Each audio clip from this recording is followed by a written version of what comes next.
following is a Comfortably Zoned Radio Network production. Hi, everybody, and a very pleasant good evening to you wherever you may be. This is Comfortably Zoned Radio, and it's time for Dodgers baseball, a tale of two cities from Brooklyn to Los Angeles.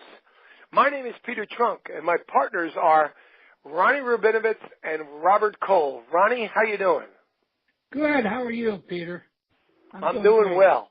I'm doing very well. It's getting a little colder and colder and colder here in New Jersey. It used to be about 40, and now it's like 30. So we're getting into the bad part. But anyway, I'll make it, I think. Robert Cole, how are you down in sunny Florida?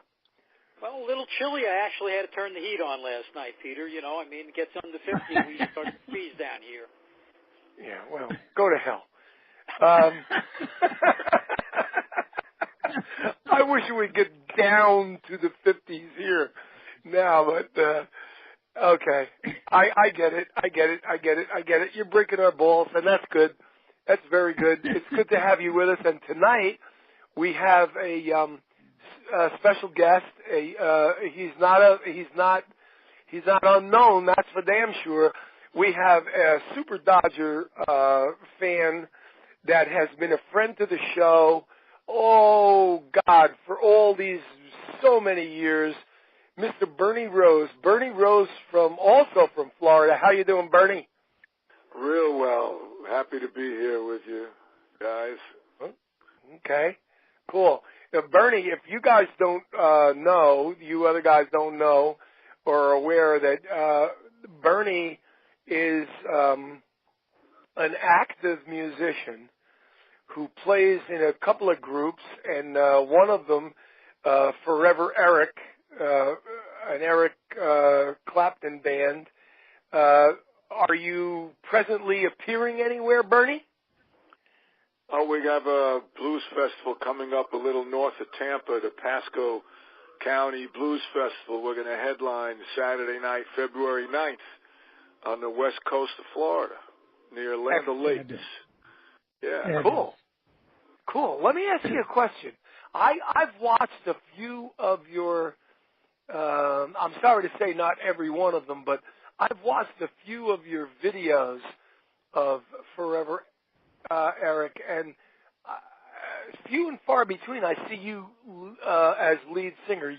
Are you a lead singer, the lead singer, one of the lead singers?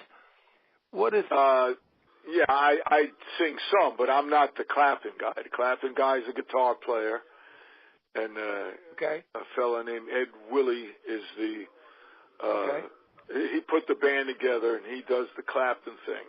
But he's starting now to utilize everybody a little more, and so I am singing a few leads in some of the songs, and it makes it a little more fun for all of us. Cool. Good. Do you guys do Bell Bottom Blues? Yes, we do. Do you sing it? No. I sing harmony. I sing harmony in it. All right. No problem.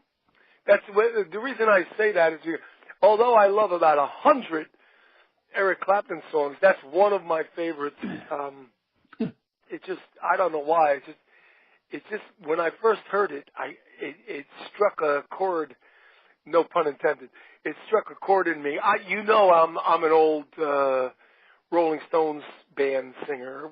I used to be in a Stones cover band, so I know about that kind of music. How they were all, I don't know what you would say. They were fed at the tit of the black blues guys from United States in the 50s and 60s, and they almost all of the English invasion groups were stilted in their I don't know how to say it. The beginning of their groups, the Animals and the Kinks and the Stones, and they were all like blues guys. They all loved American blues, and they all adopted that in their live shows. I know I've seen a bunch of those groups, and even if their hit songs, their quote-unquote hit songs, were pop songs, they were stilted in the blues, and it's very interesting to me. Very, very interesting. I just saw a video. I don't know if you've seen it yet. Any of you guys have seen it yet, especially Bernie, who's into the music scene. There is a almost new, not brand new, but there's a relatively new video, or whatever you want to call it, of a Stones appearance in Los Angeles at the Fonda Theater called Sticky Fingers. And between each song, they do Sticky Fingers, the album Sticky Fingers. Oh, wow. You know, the Andy Warhol cover of the zippered jeans with the protruding penis in the side of the jeans, and the zipper that actually goes up and down. Anyway, they do the whole album, and it's called Sticky Fingers at the Fonda Theater. And I watched it last night, and I was amazed. I'm a big Stones fan. I had never seen it before. And between each song, or maybe every other song, they interview, very, very short interview, with Charlie Watts, with Mick Jagger, with Keith Richards, with whomever, Ronnie Wood, and they talk about the song that they're about to do or whatever. Very, very, very interesting, and very steeped in the blues. Okay. Oh yeah. Since this is not a blues radio show, here's the segue, folks. We're going to go to our friend, my partner, Robert Cole, and we're going to talk a little bit in the beginning of the show about the Brooklyn Dodgers. And Robert, I want you to take it away. Okay. Well, yesterday, 62 years ago yesterday, in 1957, Ebbets Field was formally and legally deeded over to Marvin Crater, and that pretty much sealed the deal as far as Ebbets Field was concerned. And for many of us, it sealed the deal on the Brooklyn Dodgers as well. As we know, Walter O'Malley took a 3-year lease back with a 2-year option, and that pretty much rendered Ebbets Field inhospitable to any other team that might want to come into Brooklyn. And that really was the topper as far as, Ebbets Field and the Brooklyn Dodgers were going to be concerned. Also, I'd like to talk a little bit about somebody who... Well, wait a minute. Before you go on, I have a question. What was the date of the sale of Ebbets Field exactly, the date? Well, the deal was agreed upon late in 1956, but the actual legalities and the passing of the deed was January 15th, 1957. Okay. So the Dodgers played their final season in a sold ballpark? Correct. They on a lease back from Marvin Crater. Oh, really? I didn't realize that. See, there you go. See that? I bet there's a large portion of our listening audience who are avid Dodger fans who didn't realize that in 1957 the Dodgers were playing in an Ebbets Field that did no longer belong to them, quote unquote. The Dodgers, huh? Wow. Correct. Although they had final say on anything that went on there. I mean, basically, O'Malley still had all the power. He no longer was the owner of the ballpark. And that's why, correct me if I'm wrong, Robert, because I'm one of those guys, a little bit of knowledge is a dangerous thing, but I have a little bit of knowledge.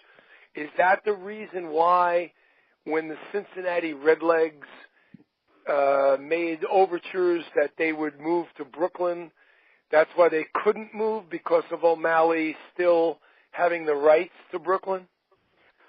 Well, you have to remember also that in those days, every National League team had to agree for a team to move. Okay, going back to prior to 1956, the winter meetings before the 56 season, Horace Stoneham asked for permission to move to Minneapolis. Right. And Walter O'Malley got one of his buddies, the Philadelphia Phillies, to say no. Obviously, Walter didn't want to be the one to say no because he was going to need everybody to say yes a year or so later when he wanted to move. Yeah. So that's why that happened. Now, on May 15th, 1957, at a special meeting of the National League, the Giants and Dodgers were given permission by the league to explore and be allowed to move to San Francisco and Los Angeles as long as they went together. Right. Prior to that meeting, all the newspapers were speculating that at the same time the Cincinnati Reds were going to ask for and receive permission to go to Brooklyn. Well, obviously somebody said no. Okay. That's why I asked you, right. Okay. Right. And in order to make that stick, okay, there was no place in Brooklyn to play unless you played in Ebbets Field, which why when the Mets were granted permission to come into the league, very hastily, Walter O'Malley tore up his lease, told Marvin Cratter to go ahead and start building. Almost immediately, the demolition started, and the only place for a new team to play was the Polo Grounds. Right. Which, just to add a little footnote to that, it would have been unbelievable because I went many, many times to the Polo Grounds to see the Mets in both 1962 and in 1963, and it would have warmed my heart if I had gone instead to Ebbets Field to see the Mets play those 2 years. Wasn't, for all intents and purposes, correct me if I'm wrong once again, wasn't Walter O'Malley at that time the true commissioner of baseball? Yes, he was. He basically ran the league. The reason why is he had all the power was he made money for everybody. When the Dodgers went to another ballpark, that team had their largest attendance of the entire season. Mm-hmm. Okay. When other teams came to Ebbets Field, okay, in those days, the visiting team got a portion of every ticket. And so teams relied on going to Ebbets Field and the Dodgers coming into their ballpark to basically make money. So he, through finances, he really was pulling the strings. Now, we spoke of this more than a couple of times, that back in those days, the margin, the goal of most teams in Major League Baseball was to draw 1 million people to their ballpark for their home games. The Dodgers drew 1 million at home every year, and they drew over 1 million on the road every year. Why did all of the, in your opinion, Robert Cole, why did all of the National League owners vote that it was okay for him to move out of there? Weren't they sort of like strangling the cash cow? Well, Walter, was promoting Los Angeles as a new untapped area. He was going to build a bigger ballpark. Ebbets Field only held slightly over 30,000. He was going to build a ballpark of 55,000, 56,000. New territory, virgin territory, and he sold that as, being a windfall for everybody.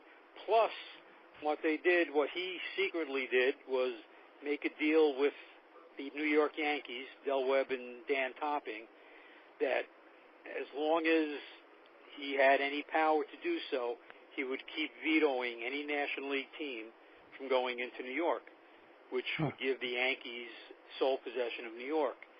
In turn, he got a pledge from Topping and Webb that they would not allow any American League team to go into Los Angeles. And that happened for a couple of years until O'Malley's good friend, Branch Rickey, started the Continental League, and the only way they could stop the Continental League was to allow a New York team into the National League. And almost immediately upon the Mets being announced going to New York, the American League announced that they were putting the Angels in Los Angeles. And, of course, we all know that when you refer to Branch Rickey as being Walter O'Malley's friend, you were being facetious. Right. Okay, let's move on to the second thing you wanted to talk about, the Brooklyn Dodgers. Robert Cole, go ahead. Just really quick, when we think about who was running the Brooklyn Dodgers, Charles Ebbett's name everybody knows, Branch Rickey's name everybody knows. Unfortunately, we also know Walter O'Malley's name. But the guy that really rescued the Brooklyn Dodgers out of financial ruin was Larry McPhail. And Larry McPhail was brought in 1938 by the National League and the Brooklyn Trust Company, which held a mortgage on Ebbets Field and big loans to the Dodgers, and basically rescued the Dodgers from bankruptcy. I mean, if McPhail hadn't come in, chances are the team would have gone bankrupt, and they may not have been a Brooklyn Dodgers after 1938. And he went in there and, in a couple of years just totally changed things around, refurbished Ebbets Field, fixed the restrooms, the stands. He put the ushers in, uniforms, became more fan-friendly, started buying ball players. He was responsible for Dolph Camilli, Hugh Casey, Dixie Walker, Pee Wee Reese, Joe Medwick, Pete Reiser. Also brought Red Barber in to broadcast the games. And, really doesn't get all the credit that he should for, resurrecting the Brooklyn franchise.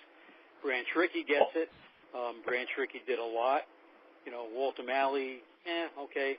But Larry McPhail actually, rescued the Dodgers from financial ruin. I agree 100%. How do you like that? And, although Larry McPhail had a bunch of, shall I say, drawbacks or pimples on his resume, he did do exactly what you just described. He brought the Daffy Dodgers into the big blue machine, if you will, if I may coin a phrase. They dominated after McPhail got there, and all he did was get all of those guys that you just said, all of those tremendous ball players. He put a coat of new paint everywhere. He upgraded the restrooms and brought night baseball to Brooklyn. Correct. He did a lot of very outrageous things for the time. You look back now and you say, well, I would have done that. No. Not so fast. Those weren't the things that were done back then, and Larry McPhail did them, and he did them successfully. Very good point that you bring up there, Robert Cole. I always was a fan of Larry McPhail. Yep. Well, what was always said about Larry McPhail? Sober. He was a sharp, astute businessman. One drink in him, he was a genius. More than one drink, and he bordered on insanity. And that pretty much sums it up with him. True. And too bad that wasn't the case with Horace Stoneham. But before we move on, let me ask you, we always like to play this game on Tale of Two Cities here. What if? We play the game What If. We played the game a week or two ago about what if Sal Magli and had stayed with the Dodgers for the entire 57 season, and if Jackie Robinson went to the Giants and played in 1957, and what would have happened, and what could have happened, and what might have happened. Let's go back and see. Let's just say that things were a little bit different, and Horace Stoneham got his Giants to Minneapolis. Uh-huh. And the Dodgers stayed in Brooklyn. What do you think would have happened, Robert Cole? I think that would have been. I know I'm putting you on the spot, but I mean, just off the top of your head. that would have been impossible. O'Malley wasn't going to allow it. He had different options. In fact, Buzzy Bavasi himself was asked that very question. Okay, and Buzzy said they were moving. It didn't matter if the Giants had gone to Minneapolis. He said I wouldn't have been surprised if Walter would have moved to, St. Paul. They still would have had the two teams in Minneapolis. Right. So, I don't see that. Hey, you know something? That's funny. That's funny you even mentioned that, because Ronnie Rabinovitz is sitting here listening to all of this. I'm sure he has a gigantic smile across his face. I do.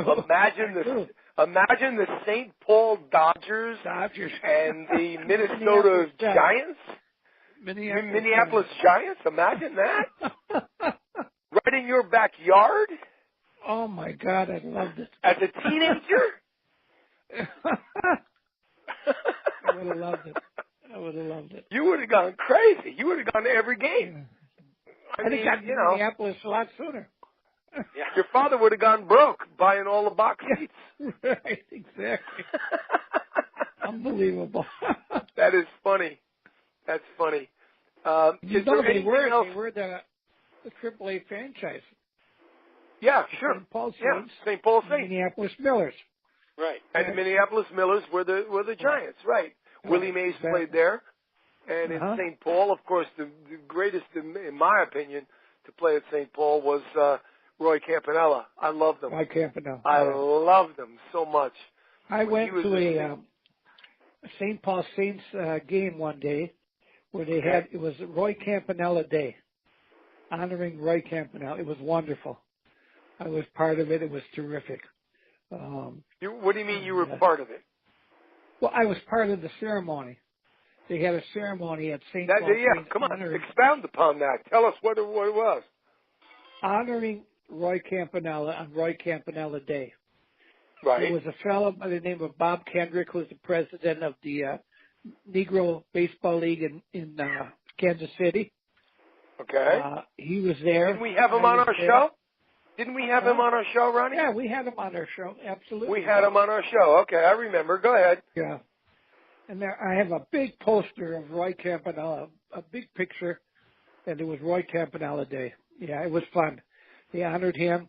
I went on the field with Bob and with Frank White and a few others. Cool. And it was very, very nice. What year was that, Ronnie? I think it was, I'm not sure, you know how time flies. I don't remember if it was last year or the year before. Okay. Oh, okay. Last summer or the year before. So it was in memoriam for Roy Campanella. Correct. That's right. Yeah, he had already passed, right? Yeah, quite a bit. I mean, it was either in 18 or 17. Yeah. Okay. So he was long gone already. Yeah, it was wonderful. Good. Yeah. Wow. St. Paul Saints. Yeah. Fort Worth Cats, St. Paul Saints, Montreal Expos. Yeah. I mean, Montreal Royals, all of those Nashua Dodgers, all of those teams. I remember when I used to get the yearbook every year, they would have the pictures of the little guys, the rookies coming up, and the who's going to be the next Dodger, and I used to keep up with that. It was great, and I'm preaching to the choir because I know you're all going to agree with this, including our youngster Bernie Rose. The old time. I want to call it a newspaper. It really wasn't a newspaper. It's a Sporting News. Sporting News. It used to come out every week, and it was 100% baseball. Yes. Before they went to basketball and hockey and all that other stuff, it was all baseball, and you could look up all the box scores for the week before of all those teams. And I used to follow all of the Dodger farm clubs, and I'm sure you guys did too. I know Robert Cole did because we've discussed that online years ago. Those were the days where you could, you would see like a guy. I don't know. Let's just. I don't know. Dick Gray. He'd go 4 for 5 with 2 home runs, and you go, "Oh my God, Dick Gray's going to be the next third baseman. He's going to be great. This is going to be unbelievable. And, you know, and you just followed it along like that. It was magical. It was really, really cool. It was. Yeah. I used to buy that and look and see what was going on down on the farm, as well as catch up with all the stuff out in California, without a doubt. Yeah. True. True that. It was the trade paper of baseball. It was excellent. And not all of the artwork and depictions and the caricatures were done by Willard Mullen, but many of them were Willard Mullen wannabes, and they were very, very, very good. They were excellent, as a matter of fact, and they used to have these great drawings of Snyder and Newcomb and Campanella and Jackie and everybody. I mean, just incredible stuff. It was really, really good. I never missed a copy. For years and years. It was great. I used to have Anything a else?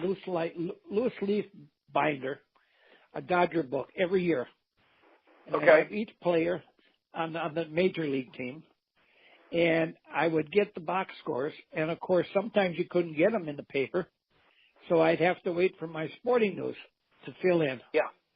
Right. And I'd have batting averages and ERAs and the whole works. Doubles, triples, home runs, RBIs. Every year I'd do this. Those were the days when you used to keep up with everything.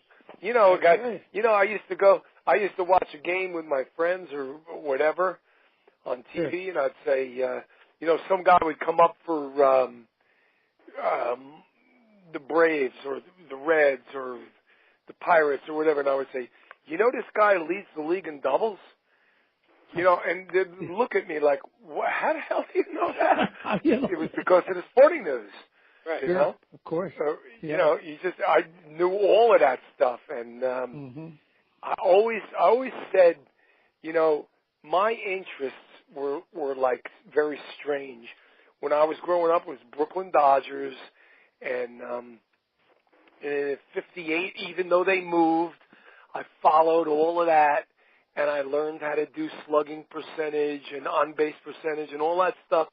Learned how to figure out batting averages and all that stuff. And then a couple of years after that, when the Beatles and the Rolling Stones hit, I learned all about geography.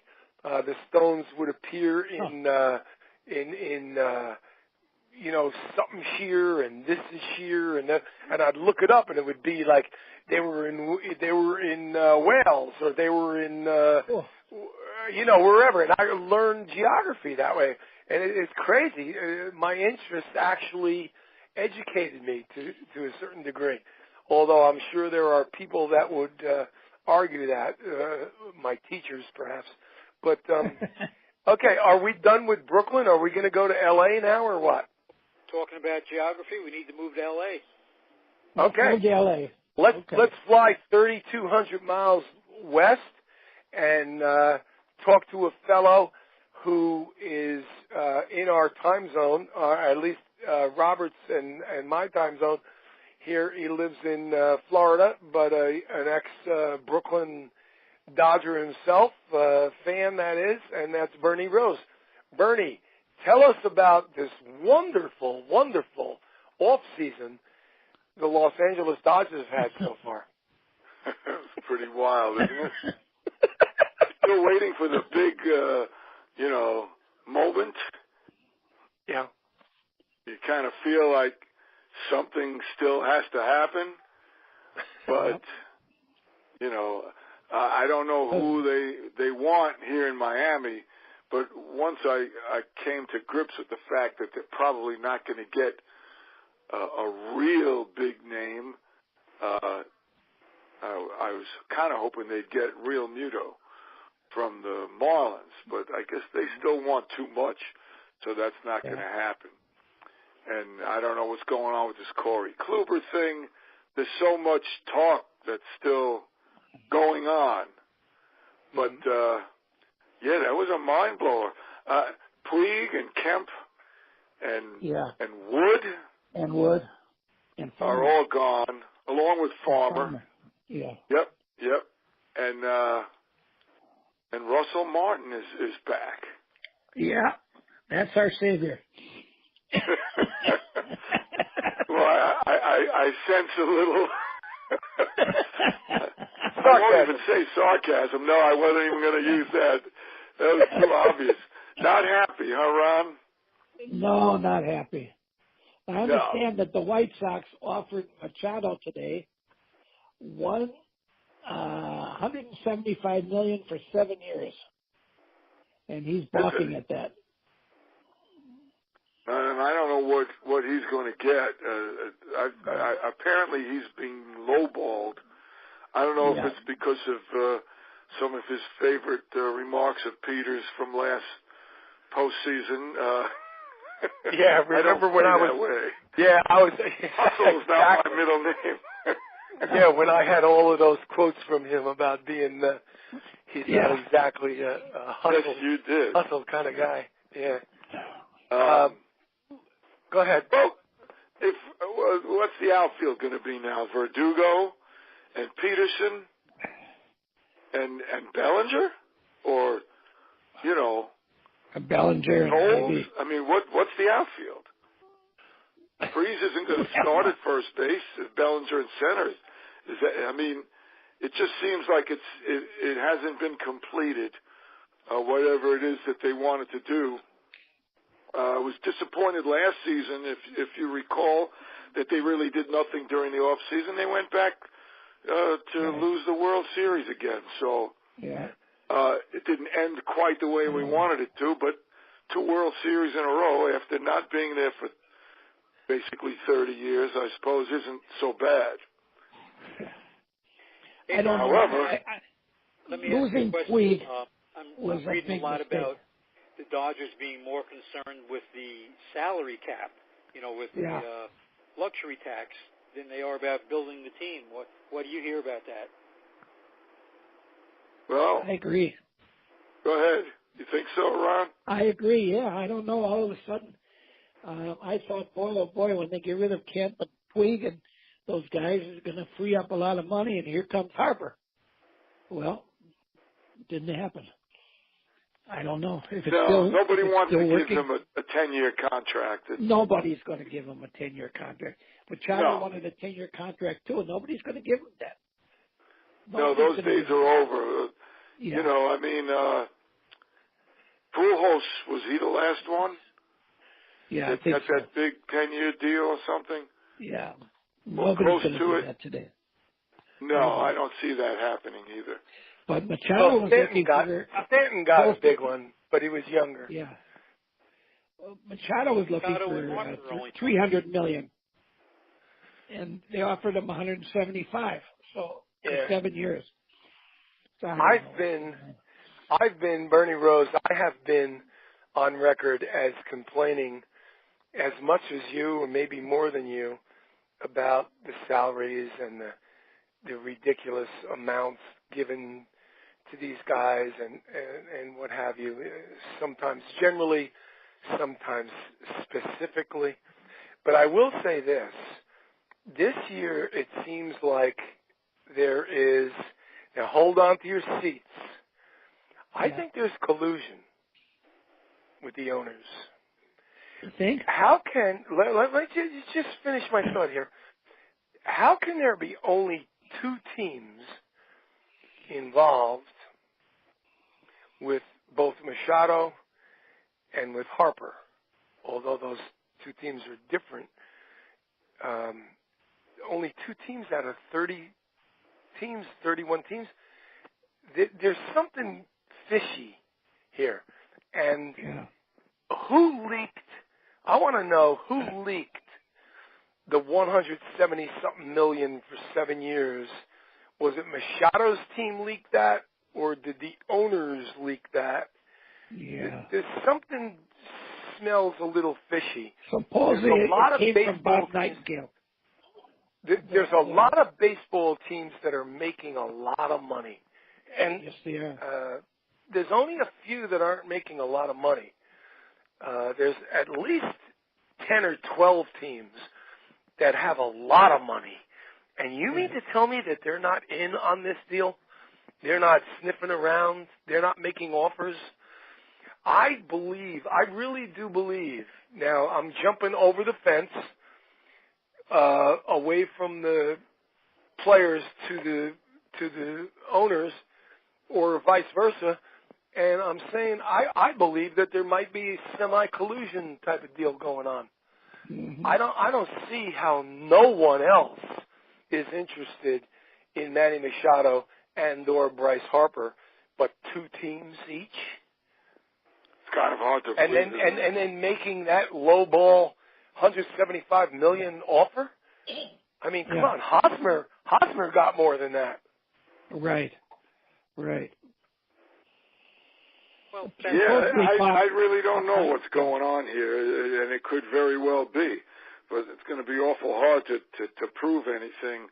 Right. The Dodgers themselves, I mean, to get back to them, I just question some of the stuff, some of the moves, and here's something that maybe nobody knows or has noticed just yet. That they came to agreement with all 7 of their arbitration eligibles this week, I guess, and even though one of them isn't talking about a whole lot of money, but I mean, Yimi Garcia, I mean, I don't know if he's even going to make the team, but why? Yeah. It just makes you wonder. And some of the moves, I mean, Russell Martin may very well have a good season. He's psyched. He's saying all the right things anyway. He's happy to be back, but he still only hit 194 last year. Yeah. And I guess only played 90 games. And we're missing a big bat. He hasn't played 100 games since 2016. Right. So, I mean, is Barnes going to be get the bulk of the work? Are they going to actually split it? You know what? Bernie Rose, I will tell you this. The Boston Red Sox were champions of the world last year, and their catchers hit 197. All right, there you go. All right, so, I mean, it's not an impossible thing, but you know what? Kemp is gone. He hit, 20-something home runs. Puig is gone. He hit 20-something home runs. Wood is gone. Right-handed hitters. The year before last, Wood was like 15-0 or something in the beginning of the year. 12-0, 14-0, whatever. Okay, so you got rid of like 3 pretty prominent Major League Baseball players. You got nothing back, really. I mean, Homer Valley, you got Homer Valley back, and you DFA'd them. They released them. You released them, right? And you got these 2 little kids and stuff. If you didn't turn right around and use those 2 kids that you got in that trade, and then added a Ruiz or a Smith or even a Urias, and tried to get Kluber or Real Malto, I don't understand their hesitancy.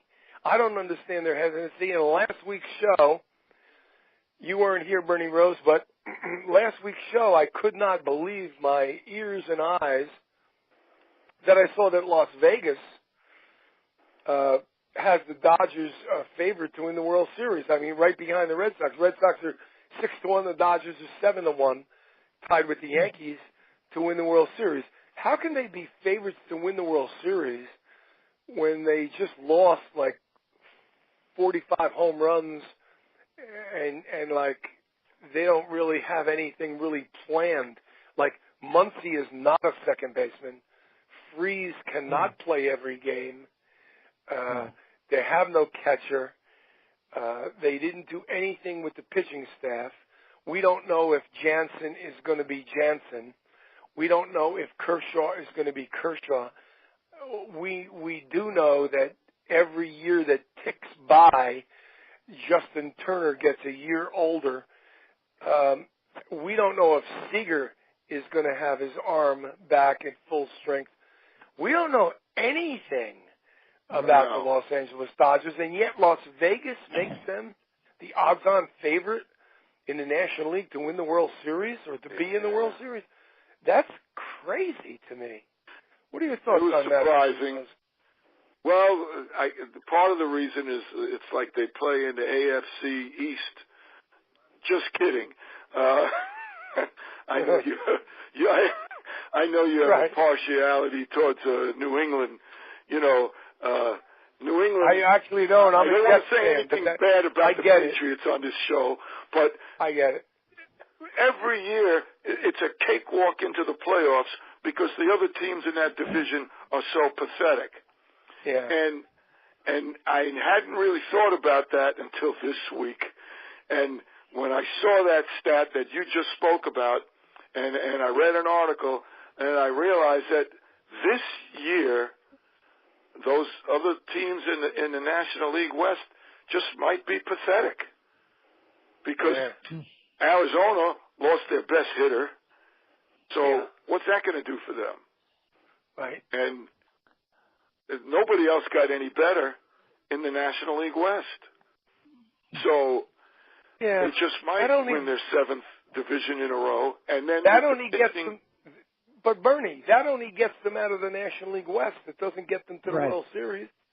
How does Las Vegas, with a straight face, say the Dodgers are there? A good question. I don't know. And they're missing those big bats. Right-handed bats. Even if they got, Ronnie, you're right. Even if they got one guy, like Kluber, or they got Realmuto, if they got one of those guys, then I could see those odds that they're legit in Vegas. But right now, I'd take Machado back. If they have a right-handed bat. No. Well, no, but they need a right-handed bat. They don't. Look what they lost between Puig and Kemp. They do. Well, that's what I was saying. Absolutely, they do. You know, I mean, they signed Free, so are they looking at a bigger amount of playing time for Freeze? You know, because the right-handed bat and just put Bellinger in the outfield? Is that what it's going to be? But Freeze isn't going to play 130 games. Right. No, I wouldn't think so. No. I certainly wouldn't. Let's ask an outsider, and I only use that term outsider not as castigating at all, not in the least.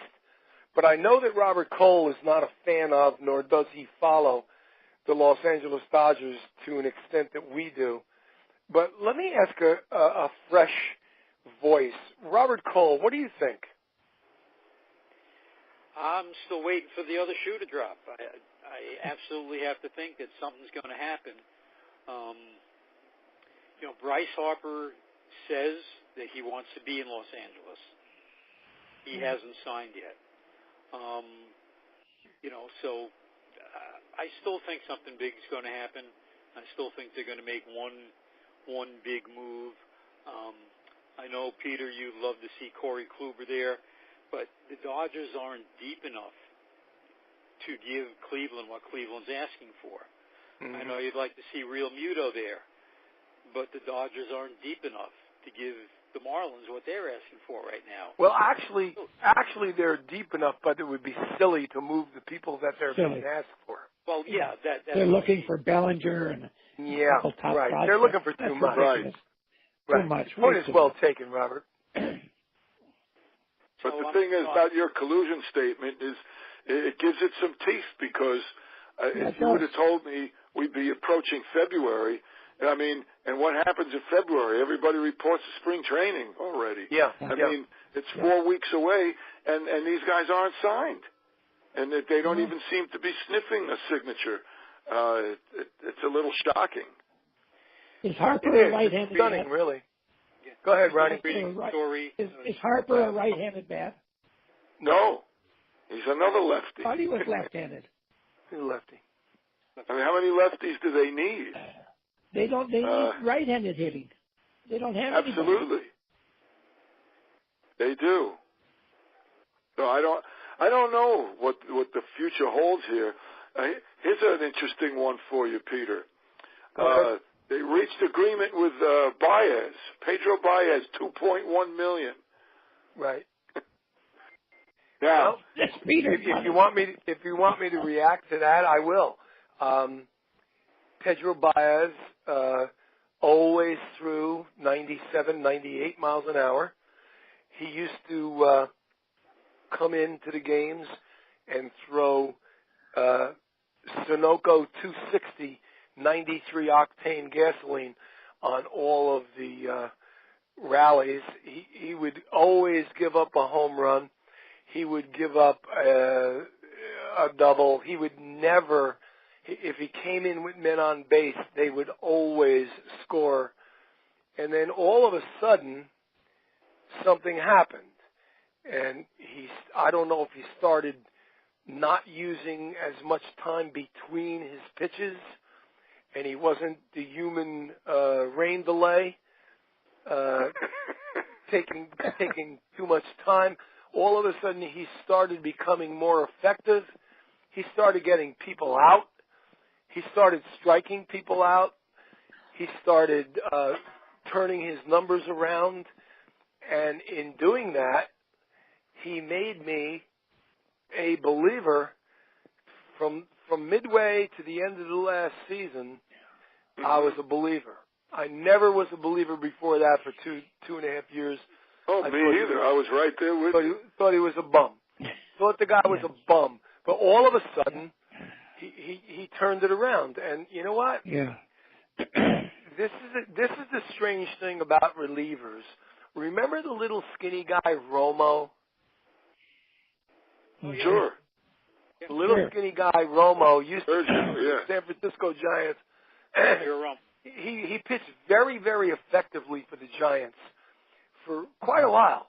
And then he got his hair on fire. They ripped him, and he was out of sorts. They got rid of him.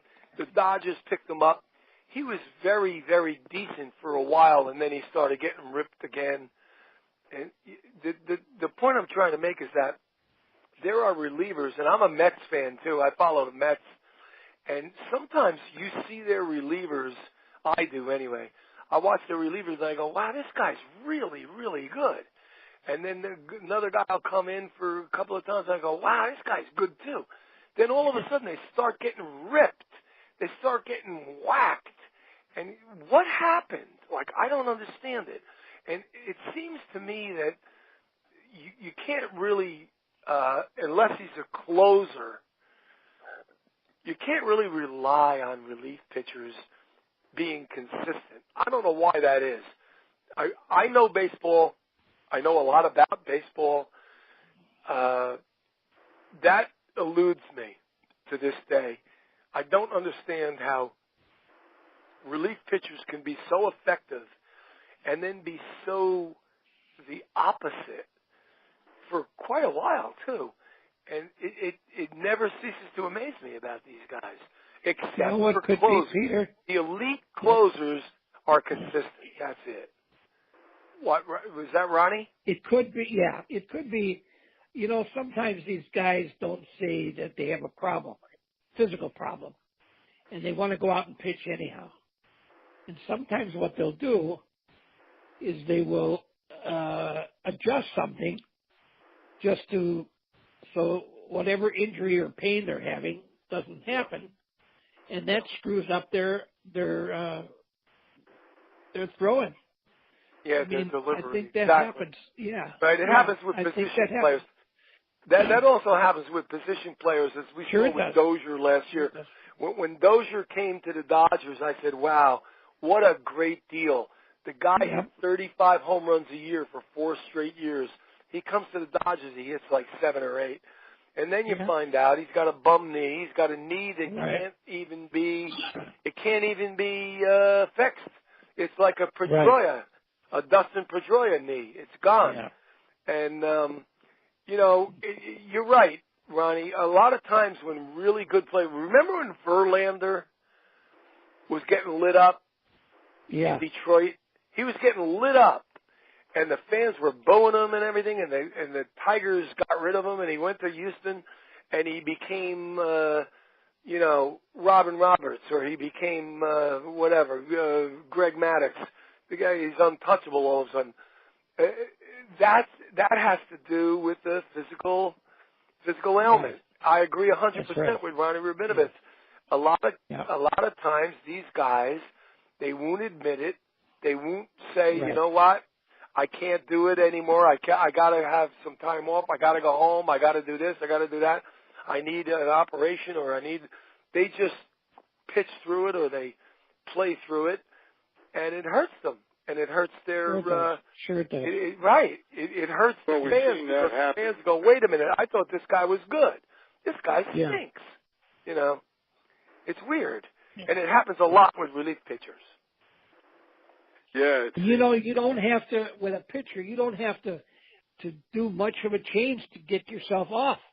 I mean, it could be just stepping on the rubbers a little bit different or something, If it doesn't have your right, exactly the way you do it, or something's going to happen, it's going to be off. Right. And also, when you do something to avoid your knee or your ankle or your foot or your toe from hurting, you put extra pressure on your elbow and your shoulder, and that, of course, that's exactly your bread and butter. You can have a your baby toe, and it can affect your throat. Yeah. Yeah. Yep. That's the way. Where's Muncy going to play this year? You going to play second? You going to play first? Well, who the hell knows? I'm still trying to figure out what this infield is going to be. Certainly, what the outfield is going to be. I mean, Chris Taylor going to play second. That's funny. You should mention even Muncy. Now, here's the guy who came out of nowhere and he hit like 1 million home runs. He was voted the most valuable Dodger and all that stuff.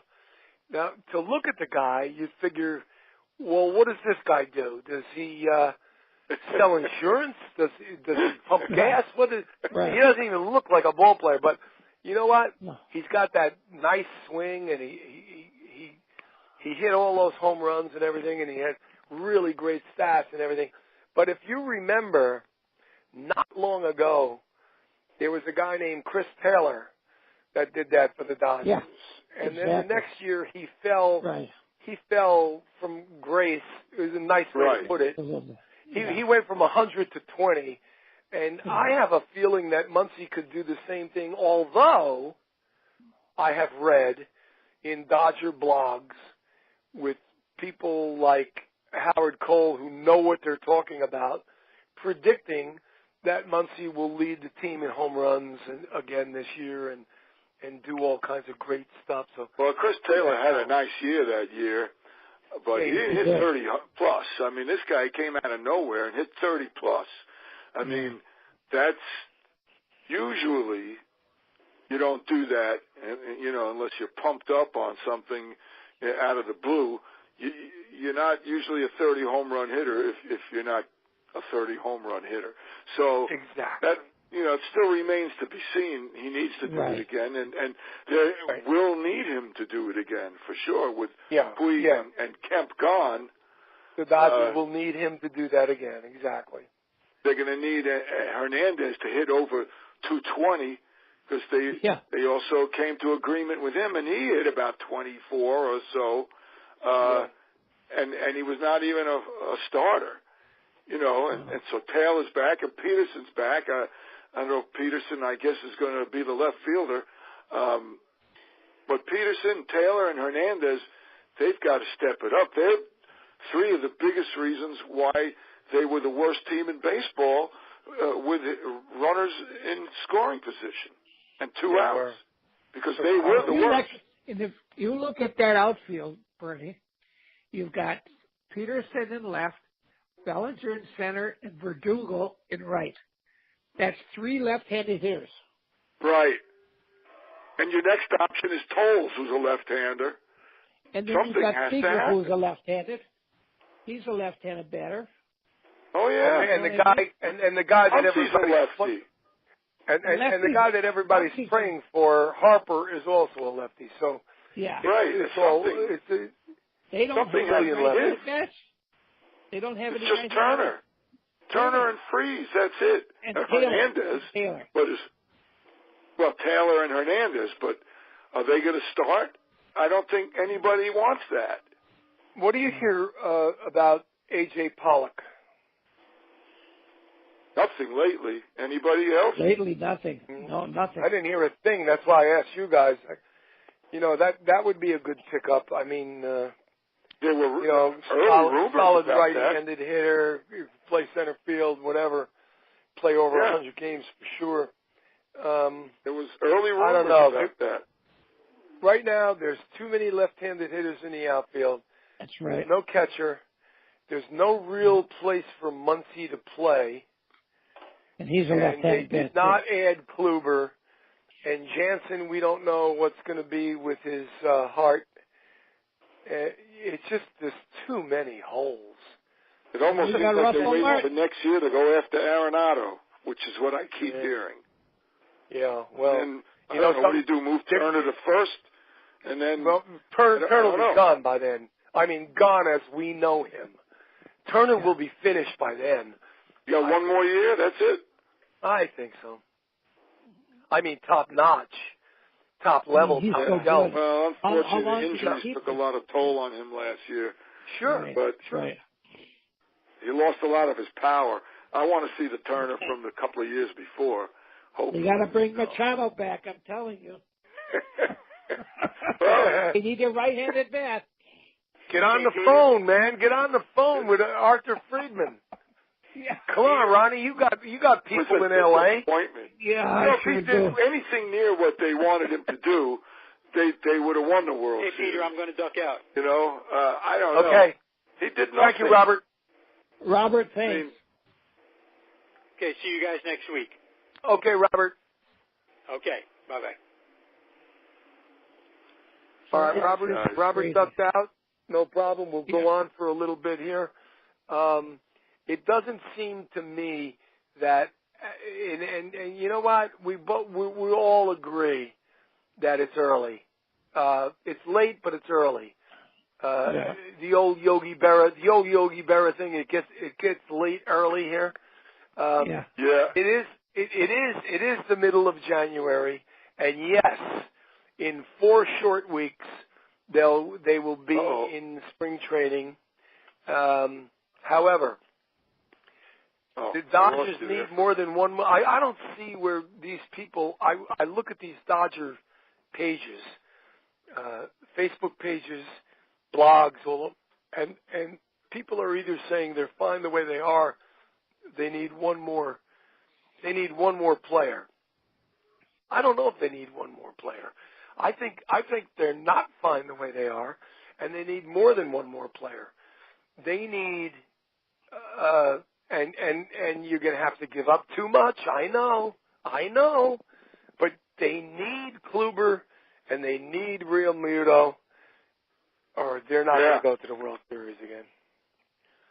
They're not going to the World Series without those guys. They could win the division. Go ahead, Ron.